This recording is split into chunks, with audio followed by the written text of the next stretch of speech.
Just a few months ago, I released this video. Strange New Worlds. It's the greatest Star Trek series we've seen since Enterprise was pulled from our TV screens all those years ago. And yet, why am I apprehensive? Now, in it, I described that following years of tepid, to say the least, Star Trek, I was finally beginning to see light.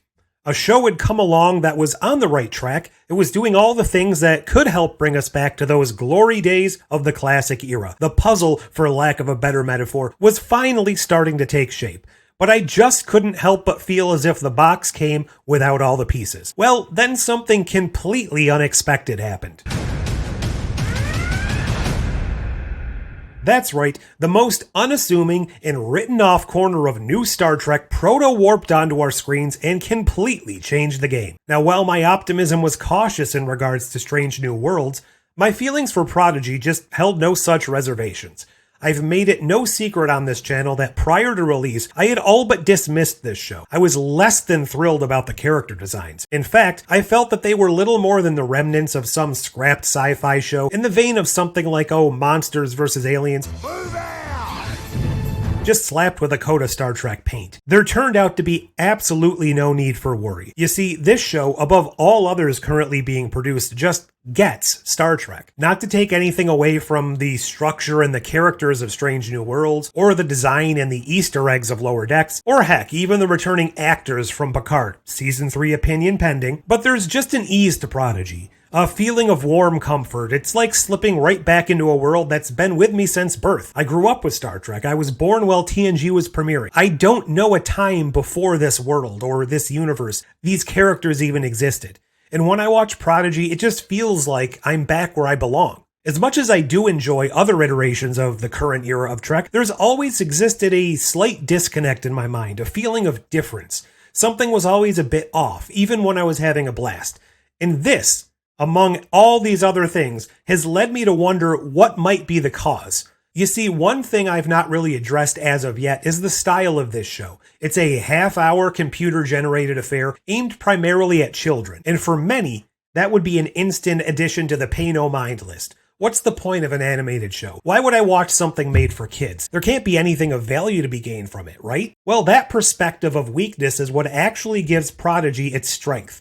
A strength that has allowed it to become the truest expression of the classical Trek ideology that we've seen in quite some time, beta canon excluded. The willingness and ease of people to write off a children's animated show as unimportant or worthless is what has allowed the creatives behind this show to pretty much do as they wished. Why would the powers that be need to provide strict oversight for this show? Why would there need to be much worry about this show as canon and how it fits into the canon of other current Trek shows? Heck, this show is for kids, right? There isn't any use for a nihilistic tone or interpersonal relationship drama, gratuitous nudity or violence, all the hallmarks of the so-called golden age of streaming television. This show can cut out all that baggage and focus on what's truly at the heart of Trek, the characters and the desire to both do and to be better. Yes, that's a very oversimplified description, but there you have it. No matter the fun adventure or the sci-fi scenario of the other current Trek outings, there's always just a weight around them. Something off, a feeling in the pit of my stomach that just doesn't sit right. With Prodigy, it feels as if I've been walking around with weights on this whole time, and I just remember to take them off. It just feels lighter and more like home. Without going into too many spoilers, I would like to touch on some of the greatest elements of this show.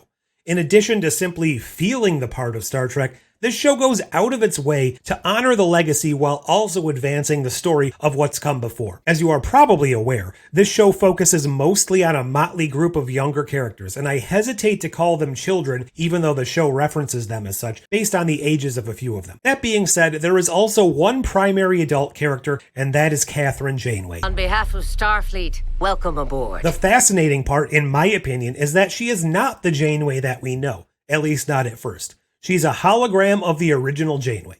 Now, eventually, we do get to meet a selection of other legacy characters, as well as the original recipe version of her, but it's so refreshing to see a character who we knew and loved return in a way that has allowed them to both grow and change, while still remaining true to the core of what we would expect. Now again, without spoiling too much for new viewers, there are quite a few returning faces and celebrations of the past within this series. One particular episode plays as a love letter to several of the Trek alums who we have sadly lost. Mostly, these things fit organically into the story and make the world feel like a real and lived-in place instead of the sometimes forced Easter eggs of Lower Decks. For my thoughts on that show, feel free to look at my video discussing the ways I think it fits into canon or my episode breakdowns. Now that we've spent entirely too much time praising the show, there are a few downsides, but of course nothing's perfect. Now, while I stated the biggest benefits come from this being a children's show, I believe that is also responsible for the biggest downsides as well.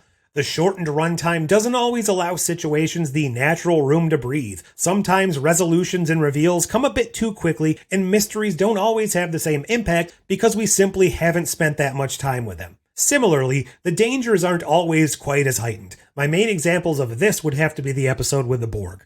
While the series does begin with a bit of the more classic, overly annoying kid stereotype, that's quickly dropped once everyone begins to learn and mature and grow. It actually feels like an organic growth, and it's one of the things I'm most grateful for. There are some other issues and nitpicks, but I won't belabor the point. At the end of the day, Prodigy is the best new hope for Star Trek at the moment. If Strange New Worlds was an open window in a stale and musty house, then Prodigy is a whole damn HVAC system. Combine this with the pretty positive early reviews of Picard Season 3, and for the first time in a long time, I am genuinely feeling renewed hope for the future of this franchise. I'm with Phlox on this one.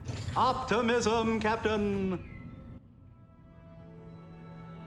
I know that many of you have lost all hope in Star Trek, but I would urge anyone who still believes and has not yet done so to give Prodigy a try. If you have seen it, what do you think? Am I completely off base here? Tell me all about it in the comments below. At the very least, I do hope that this video brings even the slightest sliver of attention onto this show.